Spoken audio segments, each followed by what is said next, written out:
Ngayong araw ay nilagyan namin ng maraming dishwashing liquid itong swimming pool namin. At dahil naboboring na nga kami sa aming buhay at sumabay pa nga yung init ng panahon, ay gumana nga na naman ang kinakalawang naming mga utak. Kaya naisipan namin magkapatid na puntahan itong swimming pool na pininturahan namin. So yun mga idol, no, nakita natin na madumi na yung swimming pool namin, kaya lilinisin muna namin ito. Tapos bibili tayo ng apat na litro, 3 litro na lang.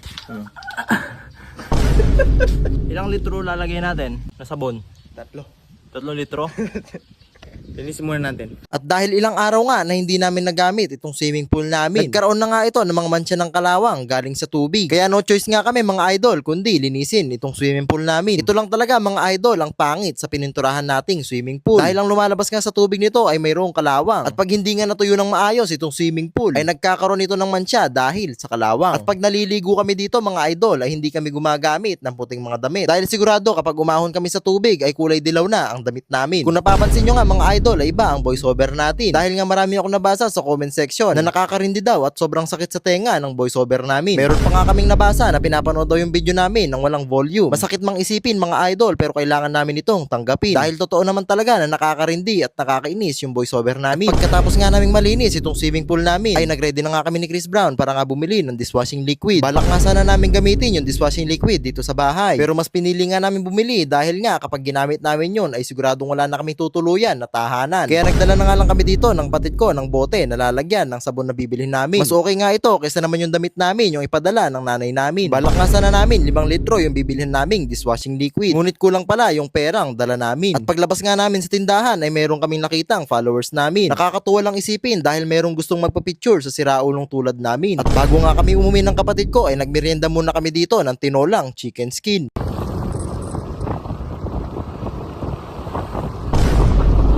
At nung malapit na nga kami sa bahay ay meron kami nadaanan na grupo ng mga bata. Nagulat nga kami dahil followers pala namin ng mga batang ito. Pag uwi nga namin ay inayos na namin itong pressure cooker na gagamitin namin. Gagamit kami nito upang mas maging mabulanga itong bubble swimming pool na gagawin namin. Ayun mga idol, nakabili na tayo ng sabon, 3 litro. Lalagyan natin ito sa pool. Naisipan nga namin itong gawin dahil nga mayroon kaming napanood sa Facebook na kung saan nga yung isang resort ay punong-puno ng bula yung swimming pool nila. At habang napapanood nga namin ito ay sobrang inggit naming magkapatid. At dahil wala nga kaming pera pambayad sa entrance ay naisip na lang namin itong gawin sa swimming pool namin. At dahil nakukulangan pa nga kami sa bulan ng swimming pool namin ay gagamitan na namin ito ng pressure cooker. Nakakatuwang isipin na sa ganitong paraan ay nakapag-enjoy kami ng aking kapatid. At hindi na nga namin kailangan gumastos pa para lang makapag-swimming at ma-experience yung ganitong mga swimming pool. Ito pa rin pakiramdam boy, pag inugasan ka sa plato, no? Puno ng bula. Boy, kinasabong ka ganito. Ganyan pala yung pakiramdam ng plato, no? Ganyan namin naramdaman kung ano yung pakiramdam ng plato. Yeah. Gusto maligo na nga sa namin guys, oh. Noon pa kasi balak na namin magkaroon ng swimming pool ng aking kapatid. At kung papalarin nga kami ay talagang magpapagawa kami ng swimming pool na mayroong jacuzzi.